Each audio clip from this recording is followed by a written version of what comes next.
Supriyanto, saya tamatan SMK Yupentek 1 Tangerang, jurusan Mekanik Otomotif.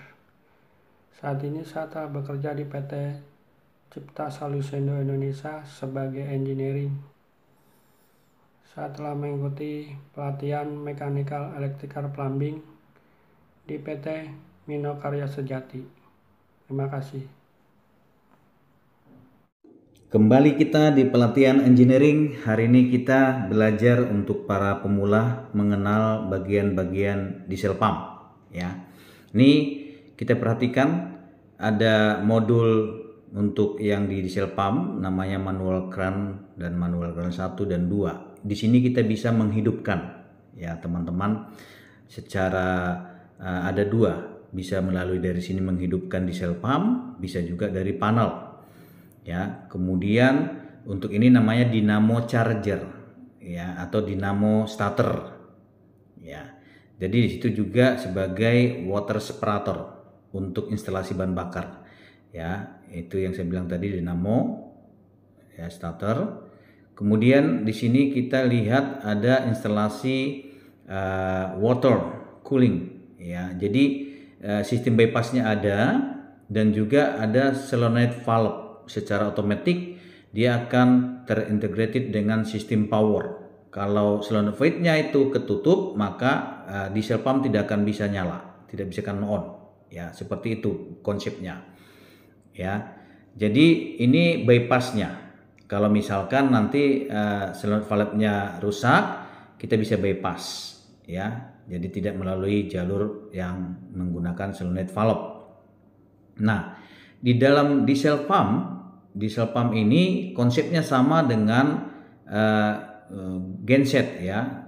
Untuk sistemnya ini water tadi yang masuk ke mari water coolingnya dengan sistem air coolant gitu di genset. Konsepnya sama saja. Untuk bicara pendingin air coolant, silakan tonton video saya bagaimana sistem air coolant di genset. Untuk instalasi bahan bakar ya solar, silakan juga tonton video saya tentang instalasi bahan bakar genset. Konsepnya sama saja teman-teman. Jadi di sini diesel pump ini hanya bahasa diesel ya, sama dengan genset. Kalau kita di gedung ada genset. Nah, konsepnya sama ya. Ini adalah settingan gas, speed gas ya. Kita setting di sini bisa. Kita setting speed gasnya ya. Kemudian ini ada aki. Tadi kiri juga ada aki, ya ada dua aki. Nah, ini instalasi gas buangnya atau kita sebut knalpot ya, dari mover terus kemudian nanti buang ke luar. Ya, namanya instalasi gas buang atau instalasi knalpot ya. Nah, teman-teman bisa juga lihat di sini ada bagian namanya safety valve. Safety valve inilah yang mengatur untuk kita mengatur settingan pressure nantinya ya. Tapi kita hari ini bahas bagian dari diesel pump buat para pemula supaya mengerti ini bagiannya apa, supaya paham ya teman-teman. Nah, jadi teman-teman dapat memahami ini dalam sistem pompanya. Kan beda ya, diesel pump itu ada sistem dieselnya, ada sistem pompanya. Nah, ini sistem pompanya teman-teman, terkopling dengan sistem as untuk diesel pump. Asnya diesel pump berputar, memutar sistem pompa di sistem pompa. Misalkan pompa ini menggunakan sistem impeller, maka dia akan berputar ya untuk mengisap air dan menekan air. Konsepnya seperti itu teman-teman. Nah, ini teman-teman bisa menghidupi dari sana, bisa dari panel untuk menghidupi diesel, bisa juga dari modul ini teman-teman ya.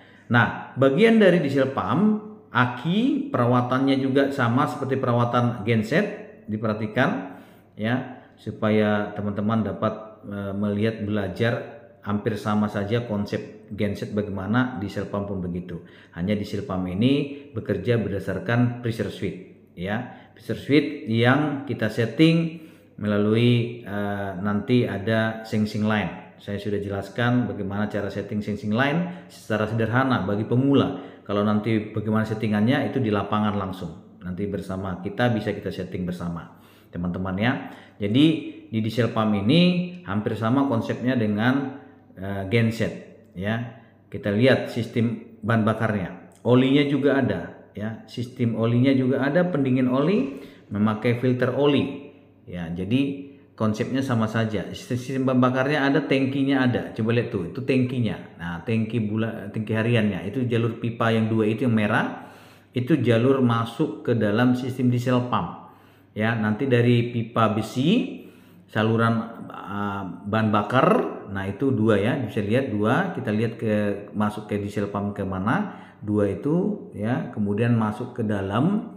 Kita perhatikan di dalam itu mengarah ke sistem bahan bakar diesel pump. Jadi dia melalui fleksibel untuk mentransfer bahan bakar ke dalam sistem engine, ataupun kita sebut nanti di situ melalui sistem kan di piston itu ada namanya nozzle untuk nyemprot ya, spray pengabutan ya di dalam. Nanti tontonlah video saya sudah jelasin bagaimana sistem kerjanya teman-teman ya. Demikian penjelasan saya teman-teman buat kita semua tentang bagian-bagian dari diesel pump untuk orang pemula ataupun yang baru melihat diesel pump seperti apa.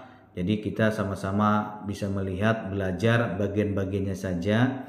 Dan sebenarnya untuk diesel pump ini menanganinya orang yang ekspor, yang sudah punya sertifikasi ataupun yang sudah berpengalaman untuk memahami diesel pump. Jadi teman-teman engineering hanya mengenal saja, mengetahui saja sistem kerjanya, bagian-bagiannya. Jadi kalau mereka berbicara tentang diesel pump, teman-teman bisa mengetahui hal. Jadi tidak bingung. Jadi bagian-bagian yang dibahas teman-teman bisa mengerti. Nanti perbaikannya itu by vendor, bukan by engineering ya. Jadi langsung by principal ataupun by vendor yang punya sertifikasi of conformance dari principal ya. Engineering hanya mengawasi, monitoring. Jadi mengawasi, paling tidak mengerti cara kerjanya. Oke, demikian.